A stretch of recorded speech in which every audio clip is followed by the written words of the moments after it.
We're back in New York after a big day on Capitol Hill. Big night for President Trump addressing the nation and a deeply divided Congress about the state of our union. It was an inspiring speech filled with emotional moments honoring heroes, America's fallen, freedom fighters, and more. He made a call for bipartisan unity that was met at times with resistance from many Democrats in the room. We're going to break all that down for you throughout the hour. But we begin with the president's tribute to patriotism and the American people. The United States is a compassionate nation. We are proud that we do more than any other country anywhere in the world to help the needy, the struggling, and the underprivileged. I am extending an open hand to work with members of both parties, Democrats and Republicans, to protect our citizens of every background, color, religion, and creed. My duty, and the sacred duty of every elected official in this chamber, is to defend Americans, to protect their safety, their families, their communities, and their right to the American dream. Because Americans are dreamers too. Here tonight is Preston Sharp, a 12-year-old boy from Redding, California, who noticed that veterans' graves were not marked with flags on Veterans Day. He decided all by himself to change that and started a movement that has now placed 40,000 flags at the graves of our great heroes. Preston's reverence for those who have served our nation reminds us of why we salute our flag, why we put our hands on our hearts for the Pledge of Allegiance, and why we proudly stand for the national anthem. Freedom stands tall over one more monument. This one, this Capitol, this living monument. This is the monument to the American people.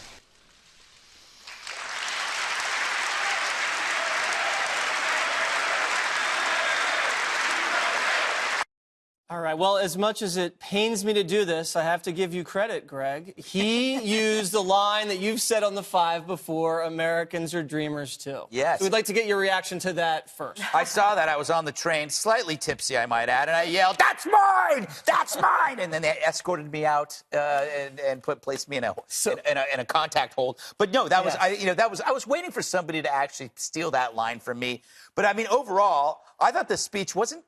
I hate the word conciliatory because I can barely say it. Too many C's in that word. I thought it was more like a double down on his vision. That it didn't. It seemed like it was the vision was directed at Americans and not at anybody else. And I think I was wrong because on the show last night I said he should keep it short and sweet, and say he's never going to do it again. He did the exact opposite. He went long. So in that case, he went very long, like at 90 minutes. And I think it's because it wasn't for me. It was for people who had 8 years in the desert and could use 90 minutes in the oasis. Yeah. And so it's like, you've heard enough. Gutfeld, you can complain all you want. This isn't for you. This is for Americans who want to hear directly from their president about why it's okay to feel good, right? And I think a lot of people did feel good about it, judging by the reaction.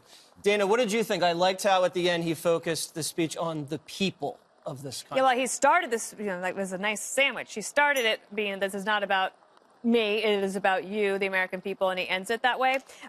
He's a very optimistic person, right? So he believes that America can get the job done. And that was what that was really all about last night. He's the head coach for capitalism. He's like ticking through all the economic headlines. I know we're going to talk a little bit more about that. It was, to me, it was a bit of a laundry list, but that's how these things are. I don't see how much follow-through there is on some of the policy items that you typically see in a State of the Union, which lays out an agenda so that the president can hit the road and keep selling something that he wants to try to pass this year. It wasn't that kind of a speech. But certainly the people who watched it felt good about it. But if you're a Democrat and you watched it, you didn't feel good about it. Just like as Republicans watching President Obama didn't feel good about his. It's almost the mirror image of the last 8 years. Yet, yes, but I thought he did make a few overtures to the Democrats, but it's almost like they didn't see it, maybe because they didn't want to see it, Kimberly. Well, that was the part that we were talking about earlier when we were kind of reviewing it. where you saw that he was talking about employment numbers and everything in the Black community, and you were looking basically, the Congressional Black Caucus didn't acknowledge it or clap or anything like that. So, of course, there's going to be some partisan reaction that you're going to see manifest itself. Well, there's Nancy, not happy. Not happy. But overall, I thought that there was a lot in this speech that was great for, both sides, whether you were a Democrat or whether you were a Republican. I think it was a very uplifting speech. It was about America, in my opinion, united, not divided. And he certainly had a lot of tremendous material to work with in terms of the accomplishments that he's been able to make as it relates to the economy and national security. And my favorite part, by the way, were the personal stories that really resonated with me. I agree. I think that was the best part, Juan. Did you have a favorite part? Can you name one thing you liked about it? One thing I liked about it? Besides the end. That was it.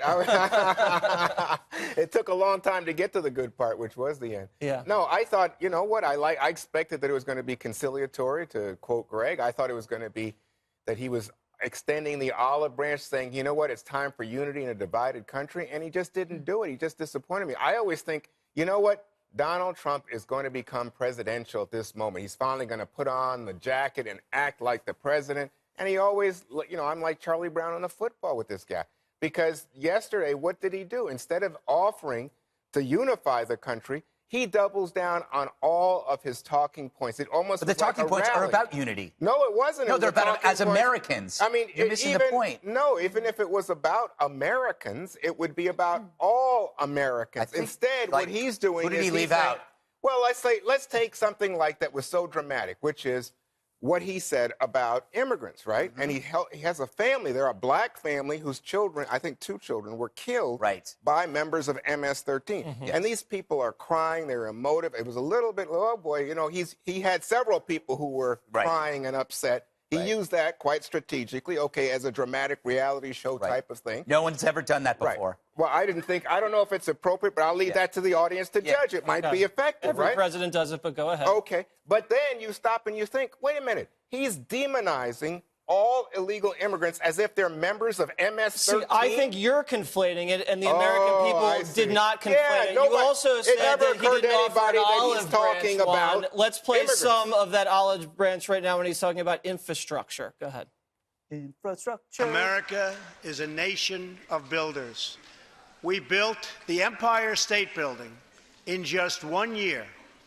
Isn't it a disgrace that it can now take 10 years just to get a minor permit approved for the building of a simple road?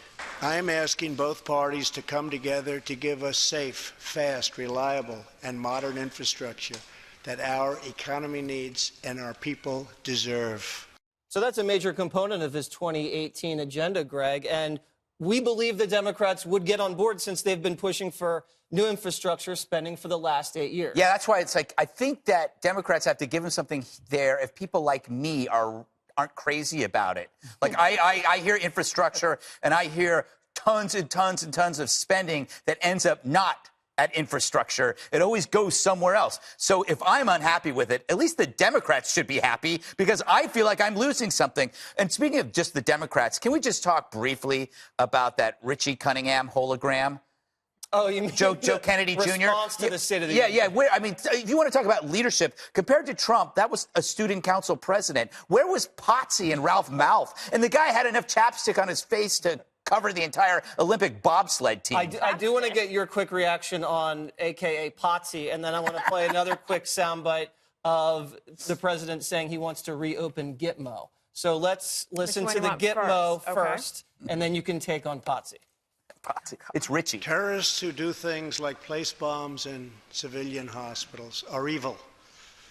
When possible, we have no choice but to annihilate them.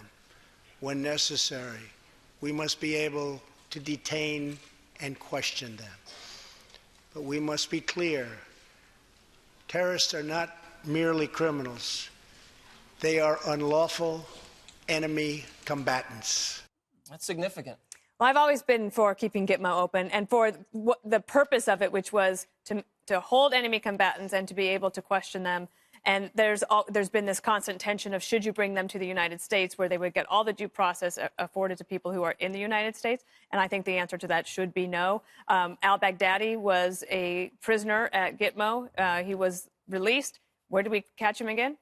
Or he's out there committing terrorist acts. So, but again, that's another point that is something you don't actually have to have in this speech, in an hour and 28-minute speech or 20-minute speech. You could have probably left that one out, but it was used to needle the other side. And so there's lots of things you could add in or not. I will say about Joe Kennedy, I think people are being really mean. Like, you are being mean? No, but everybody's being mean. Like, yeah. I don't like to go after somebody. I didn't like it when they went after Jindal or Marco Rubio or anybody who does these responses. It's a miserable thing. I actually think, though, that the Democrats had to be fairly happy with that. Are they working on a car behind him? Okay, and then there's that whole thing about like the sins of the uncle twice removed or something. But if you're a young Democrat and you feel like you cannot stand President Trump, and you saw that and you're like, there's hope for us. It's not Bernie Sanders. It's not Elizabeth Warren. I'm not saying that Joe Kennedy's going to run in 2020, but it was definitely a contrast. But it's still the Kennedys. It's still another family. It's still like having the Clintons. You're just drawing from the same family. Is it like having the Trumps, having the daughter in the White House? Wait, is it Trump? No, you missed my point. Juan, listen. I'm talking about political dynasties. Trump's not a political dynasty. Oh, no. The Kennedys are. They keep has churning his him sons, out. He has his daughter. He has... You are completely missing my point on purpose. You think? Okay. Yes. Let me just say, in regard you're deliberately to infrastructure... Okay, I'm dense. In regard to infrastructure, let me just say, the man laid out no plan.